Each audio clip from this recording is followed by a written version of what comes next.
So my next question, too, to just add to it, is then what are some of the lies that women are being told today, and how are they being programmed? Just to add, because you did bring in some of those. Right. What are some of the lies? You're the same as a man. I don't want to use the term equal. It's better for mathematics. But if you say you're the same as a man, no, you're not the same at all, actually. In fact, women, especially when they're in their natural state, we know that they're inclined to emotion and they're filled with love, which is one of the most beautiful things about the human female, which would mean that they can be easily tricked. Like, I don't know if it works nowadays because women are so grimy, but back in the day, I remember you're a young boy in high school, you tell Shorty you love her, like, you about to get what you want out of her because that's what she's seeking is. That's what women are about. Now they're in the streets so much, I don't think it even matters. But the fact of the matter is, when you look at mate selection, women are terrible at mate selection. Yes. And they need their fathers to give a perspective on mate selection. So you're the same as a man. No, you're not. You're more emotional. Weak males today are also emotional. You're not good at mate selection. Women are, the science indicates that earlier in life, they're not great at mathematics. They develop their mathematics skills later. They have excellent language skills earlier in life. Males don't, which means you have to have an understanding of his ability to communicate is actually not as good as yours. Women use more language. Women can see a wider spectrum of color, and they can also hear at a greater level, which is better for raising children, they're better at interpreting faces, which is great because children don't have language when they're very young. And so the ability of a woman to understand and to communicate is much greater than a male. So when you're talking to your man and he experiences breakdowns in his ability to express, or better yet, listen, you notice that's where we fall down when we can listen. If you don't have any understanding for that and you expect him to be as good as you or even to put in as much effort, it's generally not going to happen. And you have to be comfortable with that. But here's the most important thing with women that I really want them all to understand, and this is a dark truth, I call it.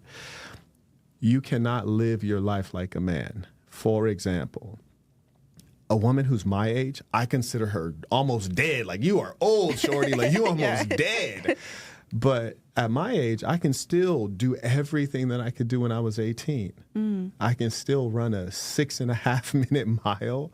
I can still box 15 rounds. I can do 30 push-ups. I can run 13 miles. And I'm still attractive to women who are 18 all the way up to 80. Yeah. Still. Yeah, we were just talking about this. So I got time. I'm in no rush whatsoever. Conversely, a woman at my age, as I said, she almost dead. I wouldn't even look in her direction. It's like, shorty, you need to go on the side. Don't you got 3 kids? You should be busy right now. You know, which is to say, women are going through significant changes over their life, which I don't know if we're talking about it enough, and even men don't understand. Like, for example, there's 2 major things we need to understand. Number 1, childbirth, and then number 2, menopause. So childbirth. If I have a child right now, or even 30 children right now, I'm still going to look like this. And women will still be with me. Shout out to Future. Like, he got like 9 baby mamas. They still lining up. It doesn't even matter to them, right? But a woman with 9 baby daddies is radically different. Like, Future has 9 baby mamas. He's still at the top of the food chain and chicks are lining up. The analog, a woman with 9 baby daddies, people are like, you're dirt, shorty. Like, and it's just, you're going to keep on stepping lower and lower to add more, which is to say this. When you have a kid, your body's going to change in a bad way. Your vaginal elasticity is not going to be the same. I used to manage a program at Johns Hopkins Medical. It's not going to be the same. You can go on Google and read lies, but it's not the same. In fact, and I hate to be graphic, but I want women and men to understand this. Absolutely. You're aware that the vagina can tear during childbirth, like literally tear. Down to the boot. Yeah. That's right. It will not be the same afterward, which is to say the man who put that child in you, and that child who destroyed your body at a level, stick with that man because he has understanding and sympathy for the difference in your body because he was a part of that because you carried his child. Man. Me, I don't have any sympathy for it. I'm like, shorty, why is your stomach got all these wrinkles and like stretch marks? It's like an empty water balloon. Like half the water's gone. It's like all wrinkly. I don't want to deal with that. I find that disgusting. It's not my kid that did that. I don't even want to deal with you. And if I did for some strange reason deal with you, it would be only in a carnal manner for a very short amount of time. I could never truly value you over time. That's because I have so many options. I would never value you. Now, there might be a guy who would, but that's a guy that's low on the food chain that you don't really want. So when you have your greater values, your youth, your beauty, your respectability, your reputation, utilize it to get the best guy and stay with that guy. Yeah. So that was the childbirth thing. So let's set that aside. Now, menopause. As you're going through, you're going to experience vaginal dryness and discomfort. You're going to experience, in some cases, women will lose hair. You're going to experience changes in your emotion and personality. You're going to experience infertility, inability to have children, all things that are very negative. Is a guy going to want that over time? No, you got to lock in a guy early before you experience menopause who's going to honor the fact that you've been serving him over time, honor the fact that you're the mother of his child, and stay with you despite these changes that, frankly, are not positive. Like if we're sitting here right now and you're like, hey, Marquett, how's your temperature? I'm like, I'm really comfortable. You're like, oh, it's so hot in here. It's so hot in here. Turn on the AC. Well, now you're making me uncomfortable because you're having hot flashes, which are a part of menopause. A lot of emotions too. Exactly. And it's all negative things. We just have to be honest. Like none of it is good. Now, what do you call the male version of menopause? Right. There's no name for it because it doesn't exist. No. It doesn't exist. No. You might have minor reduction in testosterone levels, but otherwise, men, you're largely going to be the same. You're going to continue on being a happy, healthy, wealthy man. Yeah. Which is to say that you can continue doing what you're doing, especially if you're successful. Yeah. So as a woman, if you think you're going to be the same as a man and you want to play that game like, oh, yeah, well, Marquett, you doing this. Like, okay, cool. Try to be like me. You want to live like James Bond? Let's see how that works out over time. Yeah. It doesn't work. And I don't say that to be rude or impolite to women. I say that to shock them into reality, to say, baby, I got love for you. I don't want you to be without a man, without a protector. I don't want you to get old and be alone. I don't want you to be financially strapped and have to depend on the government and live like an animal. Yeah. And one thing that you said, just to add, there were so many thoughts going through my head. Thank you. Oh my gosh, that breakdown was great. You said on a podcast that you have to be more harsh today. Like the shock value is good. That's what gets a lot of people to listen. And some people, it will fall on deaf ears. It will. But then some people like me, or some people like women like me who are trying to learn and grow and I'm married. So I'm. Congratulations. Thank you. Yeah. I appreciate that.